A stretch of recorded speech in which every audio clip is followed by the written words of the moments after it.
Okay, so we're here at Celebro Studios in London with Rod Gammons from Rotolight. Rod, busy day today? Has been a busy day, very exciting. So this is the third launch so far this year. This is the brand new Anova Pro 2, which is our flagship, top of the line, maximum output light for both studio and also location, broadcast television and photography. So the one thing I noticed doing the presentation earlier was I was pretty much blinded by this new one. It's a hell of a lot more powerful, isn't it? It is, so it's actually the brightest light in its class, so it's over 10,700 lux at 3 feet. But what's quite incredible about that is it's also insanely efficient. So typically lights would have a consumption of around 110, 150 watts. This consumes just 72. So whilst it's very powerful, it's very efficient, no fan, no heat, so I can run this in studio very cheaply or on battery for an incredibly long time. So what's that in comparison to the old one in terms of power consumption? It's a marginal increase by about 10 watts, but relative to the market, it's 50% more efficient than anything else out there. Well, we noticed when we went downstairs that it's incredibly cool in that studio, isn't it? You do notice they just don't emit any heat. You do, and I can touch this light. It's been on all day, no heat whatsoever. One of the trends with a lot of LEDs now is there's a fan in the back, which is not ideal for live television because you can hear, even though it's claimed to be silent, they're often a little bit louder. With this, it's just a natural convection, so there's no heat whatsoever, and that really is flexible. And the battery efficiency allows me to carry less gear on shoot, rather than having to hire, or rent 8 batteries for the day. I can get away with 4, 5. And of course, as well as the price, it's also the weight as well, less to carry. That's exactly right. And actually, it's worth mentioning that the light itself is very, very lightweight. So it's only 3.4 kilograms in weight, which again just means less things to carry, more comfortable for the crew. Okay, so assuming that someone might want to use one of these as a key light, now obviously for Phil, we've also got the EOS, we've got the Neos as well. They're all matched together, aren't they? They are. So what's really beautiful about this is exactly the same LED in the Anova Pro 2 as in EOS and Neo. So they have the same characteristic of color, same characteristic in terms of light properties. What's really nice is we've announced today that this also has the integrated L-Chrom wireless receiver inside the light. So if you had a mixed light setup with EOS, Neo and Anova, I could control them all from the same transmitter, up to 10 lights in 4 groups, and I can either address them all at the same time or address each head individually if I wanted to make minute adjustments. And this is obviously for stills and also for video for both modes? It is. So, on the video side, this is fantastic for things like interview work, for live broadcast, and also great for filmmaking because it has a whole suite of special effects. On the stills side, this has a high-speed sync flash mode. It's 250% brighter, which is equivalent to a stop brighter in that mode. It's the world's first light. The Rotolight range is the world's first lights that you can vary the color of the flash. Historically, you would do that with a filter. As soon as you do that, that cuts 35% of the light output straight away. With this light, I simply dial in the color that I want it to flash at, and it will flash at that color, but with no recycle time. If you own a modern camera that can shoot 10, 11, 20 frames a second, with a traditional flash, that's going to have at least a 1 second recycle time. So my flash is fired once, on only 20 of the shots, so 19 it was unlit. With this, all 20 shots would be lit. Now, you well know we borrowed one of the EOSs and some Neos and we shot with them recently in comparison to strobe. And the one thing obviously you've just talked about is, once you start putting modifiers on and anything on the front, you start using the light. It's a very soft light, isn't it? It's inherently very soft, and that's both the function of the fact that it's actually quite physically large on the face, but it also has 960 separate lighting elements, all of which the LEDs blend in ours. So the circular shape, we're known for being a soft light source. If you're outside looking at the sun, it's a circle, not a square. So it's more natural to have a circular light source. It gives that beautiful catch light. All the shots we showed in the sequence earlier with Martin Scorsese and Danny DeVito, and in fact, in the studio, all of the lights are undiffused. Not a single light in here has a diffuser on it, and we just shot the whole broadcast with it. It looks fantastic. So if you've got other Dmx lights, we have people that hire who've also got their own lights. You can use this to control all of those as well. Is that correct? You can indeed. So one thing that is unique in this light is it has a mode called Dmx Master Mode.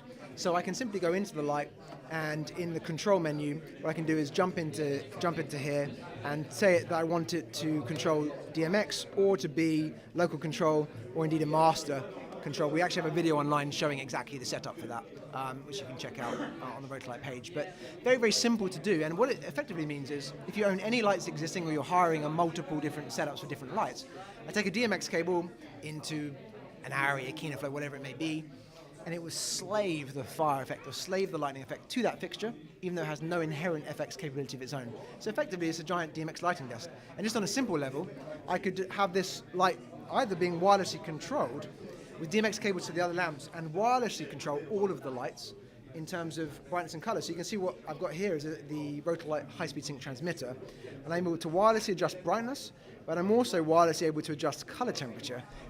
And you've also got all your extras in there, so you've got special effects, and you've got fade as well. Can you just explain the fade? Yeah, absolutely. So to access the fade, just click both buttons, go into the menu here.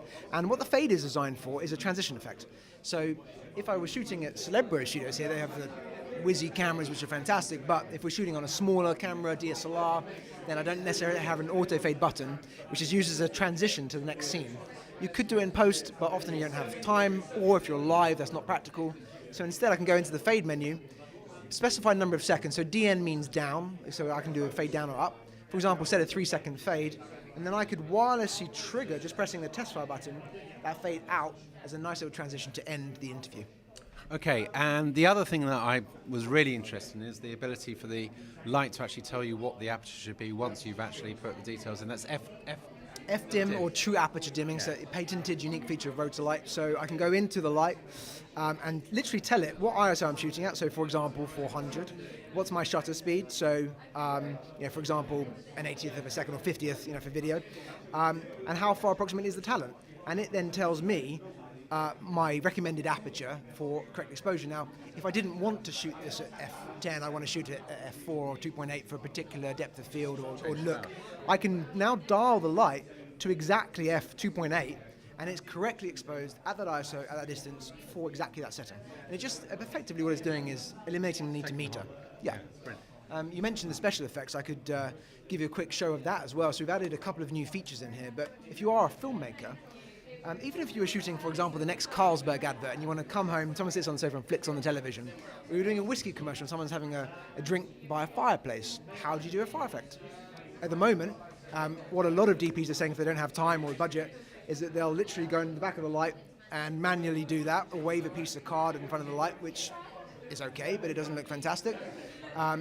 The more professional method is to hire or rent a flicker box. A flicker box is completely analog with dials and levers. I can't just dial in a fire effect. I've got to set ramp up times and cool down times, and it's very manual, probably 3 or 4 hours of setup. And if I haven't hired a flicker box, it's not available. So if I suddenly look at a shot and say, it's missing something. The beauty with this is, we teamed up with Stefan Langer, who did the last 7 Bond movies, Batman, Tomb Raider, and said, what SFX do you use on a day in, day out? What causes you headaches on set? He said, fire, lightning, television, those kind of gunshot was another one. So I can simply go into the effect, pick, for example, a lightning strike. I can customize the speed of the effect, so it's important to emphasize this is not playing a repeated sequence. It's totally randomized. Now, what I would need to know if I'm shooting this is I need to know what the maximum brightness level is, so it's not going to clip, and what the minimum brightness level is. So the left dial is doing minimum brightness, and whatever the light was set to previously is the maximum, so that gives you the range of color. What's nice with this is the effects are wirelessly triggerable now, which they weren't previously. So once I've got that how I like it, I press one more time and it's in trigger mode. I can use the wireless transmitter from 656 feet. We even tested it today through 2 concrete walls. Worked beautifully. I just press the test fire buttons, I go 3, 2, 1, action, and stop it on my command. Very impressive indeed. So, when are they going to be available? From Hireacamera, pretty much immediately. So they're going to be usable from January 1st, as soon as we come back from New Year. Indeed, that's the best place to go to get hold of these. For any more information, technically, you can visit the YouTube channel.